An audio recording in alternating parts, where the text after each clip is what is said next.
Dit is een onderblijk van ons Charles George. Hij heeft gevraagd dat er dus hier voor de voorlees. Onderblijk aan Louis Johan. George is ook precies is rechtig baie jammer dat ons van die omstandighede hierdie geleentheid kan bywoon. In ons harte en gedagtes is ons echter vandag bly. Julle is ons echter vandag by julle. En wil is heel verseker van ons gebeure in hierdie lewe. As ek aan broer Johan terugdink, wat in vele opsigte vir ons as jonger broers 'n rolmodel was, dan wil ek dit ver gaan terughaal, van voor sy geboorte. Johan kom uit 'n familieverband wie se wortels diep in die Christelike geloof verankerd is. Sy ouers en grootouers was gelowiges wat in verbondenheid aan die Here geleef het en ons as kinders begelei het tot 'n verhouding met God. Kort na Johan se geboorte, op 14 November 1947, het pa en ma hom ten doop gebring en is hy ingelei in die genadeverbond van 'n omgee God wat deur sy lewe aan hom vasgehou en bewaar het van vele noodlottige ongelukke. Hier denk ek onder andere aan die keer in Pretoria toe die Rondawel, waarin pa en ma op haar stadium gebly het en hy as papbabeltjie geslaap het, deur die weerlig in die brand geslaan is en Johan ongedeerd daarvan afgekom het. Hy dink aan die verskeie karongelukke en die aanval op 18 Februarie 2001 wat Johan oorleef het.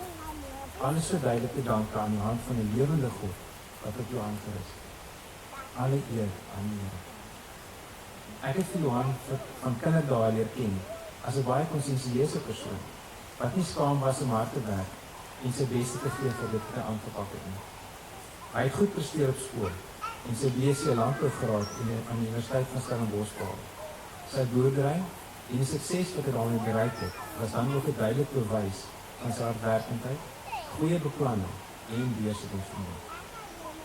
Dis met trots en dankbaarheid dat sy kinders en ons as familie kan terugkyk na wat Johan oor jare op die plaas en elders vermaak het.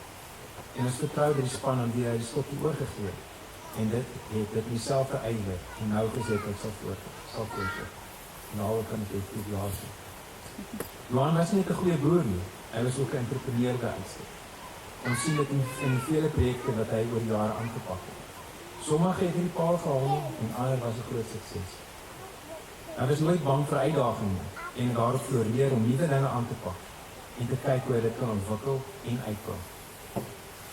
Daar was 'n paar dinge waar Johan baie erg was en waarvoor hy lief was. Uiteraard die plaas, maar dan ook dinge soos om terrein te reis. As hy ergens heen kom gaan, was hy in sy eie. Sy kultuur en sy taal was vir hom baie belangrik. Om iemand uit te lok en 'n argument te begin en half van sy kultuur. Dit was sy kos. Om goed bymekaar te maak, iemand te versamel was my groot lekkerlik. Ek dink ook onder andere sommer aan sy versamelings in sy kantoor en sy kelder en sy versameling valjaar betrekkers. En dan is hy natuurlik gaande oor sy kleinkinders.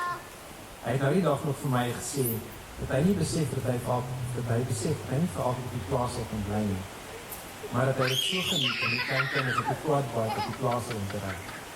Sy dood was 'n groot leemte wat niemand alles af kan kom. Johan sal natuurlik die geleentheid om weer steek te kry en laat verwyk. En die nou nie so kon doen. Die vonke in sy oog soos altyd onthou. Eendag terwyl hy nog op skool was, het sy egspeler egter op hom geboemerang. Hy het rooi braambessies sy sap op sy hand gesmeer en met 'n vreeslike gepynigde gesig en gekree in die huis en gehardloop en gemaak of hy sy hand raak gesny en dit verskriklik klink. Maar was baie ontstel en het hom goed deur die voete voorgelees en vertel dat mense op die later kan glo as hy regtig voorkom is. Kort daarna gebeur dit dat hy in die kombuis met 'n skroewedraaier en elektriese kop kry. 'n Elektriese skop kry wat hom so ruk dat hy tot die gang styer en op sy rug val.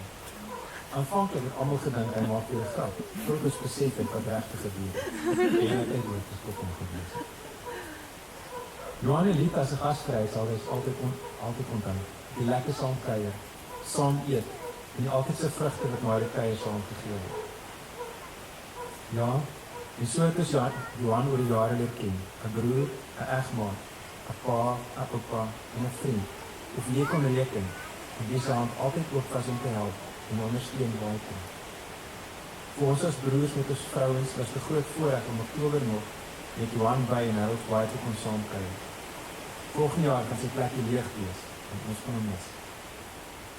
Ons eer die Here wat ons lewens geseën en verryk het in die lewe van Johan de Kessel. Broer, egmaat, pa, oupa en vriend. Hy het ons vooruitgegaan en beleef nou waarna ons as medegelowiges uitsien. Soos Paulus in 1 Korintiërs 2 vers 9 stel, waar die oog nie gesien en die oor nie gehoor en die hart van mens nog nie opgekom het nie. Dit het God gereed gemaak vir hulle wat hom liefhet. Ons groet jou, broer. Shalom.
Goedemiddag allemaal. Ik heb het voorrecht om eerst een beetje een paar storytjies wat jullie misschien nog niet kennen van mijn pa te vertellen. Ik wil niet beginnen met hierdie lijntje wat ik onlangs in een boek gelezen heb. Nou, het is in Engels, so vergeef me nou maar dit. Jullie weten lief wat pa of Afrikaans was. With endless time, nothing is special. With no loss or sacrifice, we can't appreciate what we have. En as hulle iets is wat ek dink vanmiddag ons almal kan saamvat is dit. With no loss or sacrifice, we can't appreciate what we have. And we've got so much.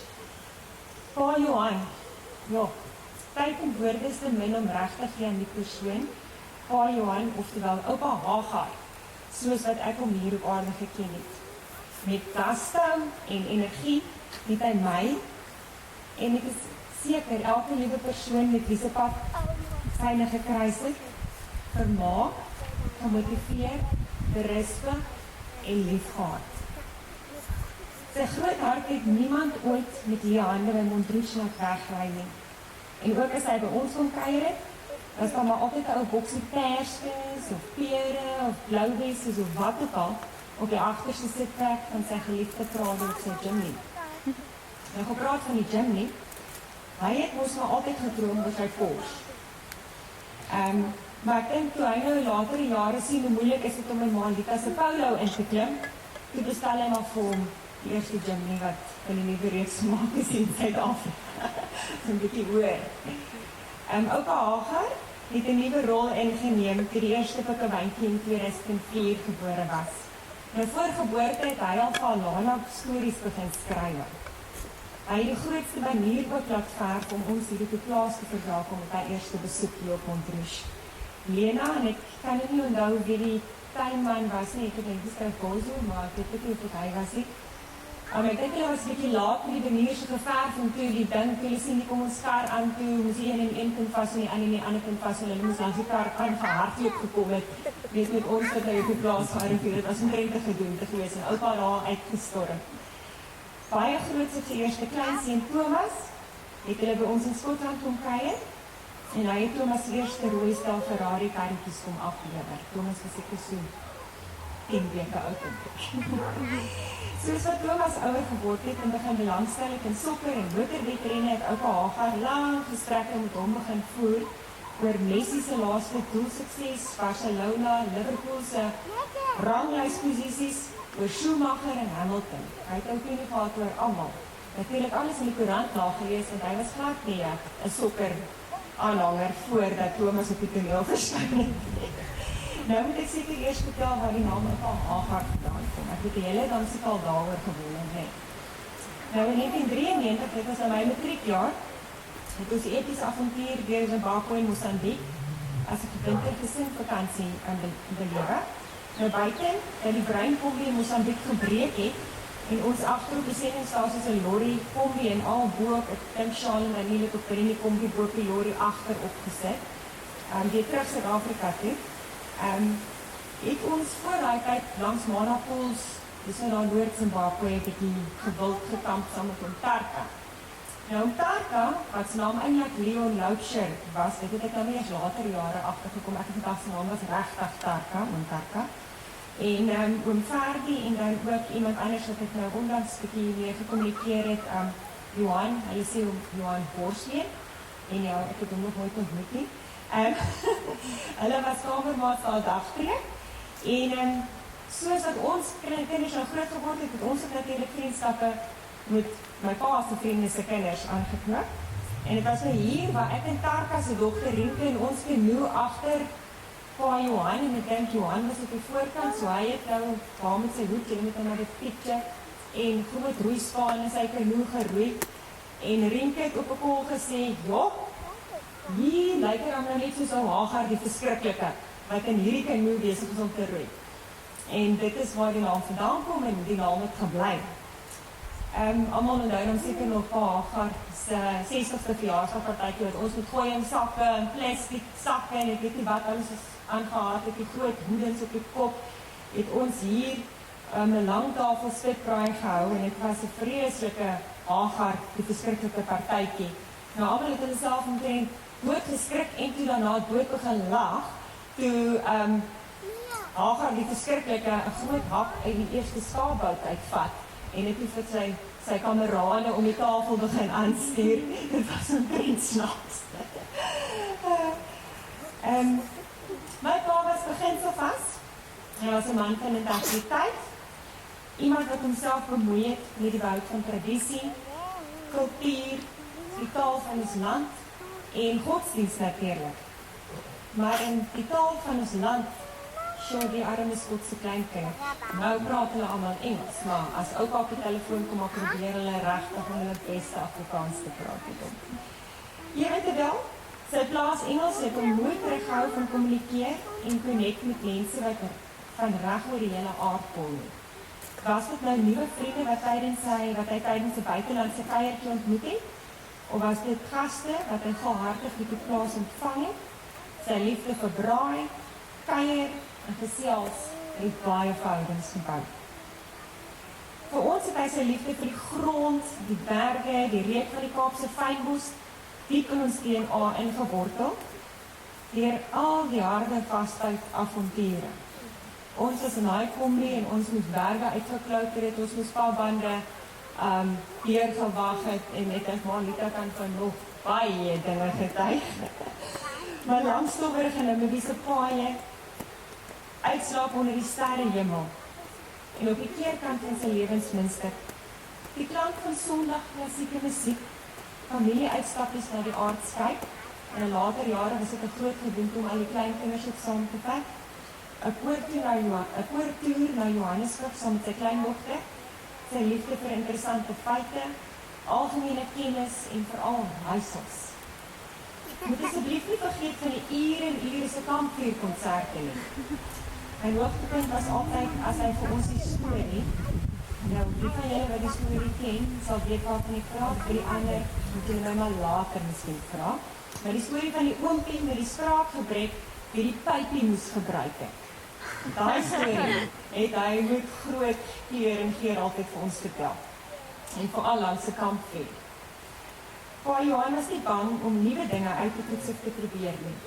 Van 'n bordjie met snaakse klein visies by 'n restaurant in Keurboons, tot groot vermaak van die kleinkinders, tot 'n plaasie in die Tankwa, Stilbaai, Bredenviervallei, alles moes net geproef word. Altyd uitgekyk vir 'n nuwe besigheidsgeleentheid of 'n nuwe 4x4 karavantjie. My pa het my geleer dat my drome nooit te groot kan wees nie. Maar dit is altyd 'n manier om 'n plan te maak om maar uit te kom, al is dit nou binne 'n rolstoel. Ons leer maar net vorentoe, was sy geliefde sêding. Iets waarvoor ek my pa ewig dankbaar voor sal wees, is die manier waarop hy my en Arnie gehelp het om hier in Suid-Afrika te settle. Van die buiteland af, om 'n huis te kan koop en te settle met 'n familie, kan jy nie normaalweg doen as jy nie 'n bietjie hulp kry nie, en daarvoor is ek vreeslik dankbaar vir hom. Wat 'n wonderlike voorreg om die afgelope 6 jaar sy gereelde getoet voor die hek te hoor. Hy was in die omgewing en net gaan kom inloer. Ek julle koffie, maar nie te sterk nie. Ek is net so dankbaar vir die moeite wat hy en ma gemaak het om by elke liewe konsert, prysuitdeling, verjaarsdagviering van ons kinders te wees. Hulle weet dat hulle oupa lief was vir hulle. Dit is 'n nalatenskap ingesement in die harte van sy kleinkinders. Ons weet nou dat pa vry is om die hemelse pieke te kan klim, kampvuurkonserte kan hou, saam met Jesus en die engele, en ons dop te hou op pa se groot skerm TV. Ek kyk op na die berge en ek wil vra om op te kyk rondom die berg. O waar vandaan saam daar hulp kom. My hulp kom van die Here. Hy het die hemel en die aarde gevorm.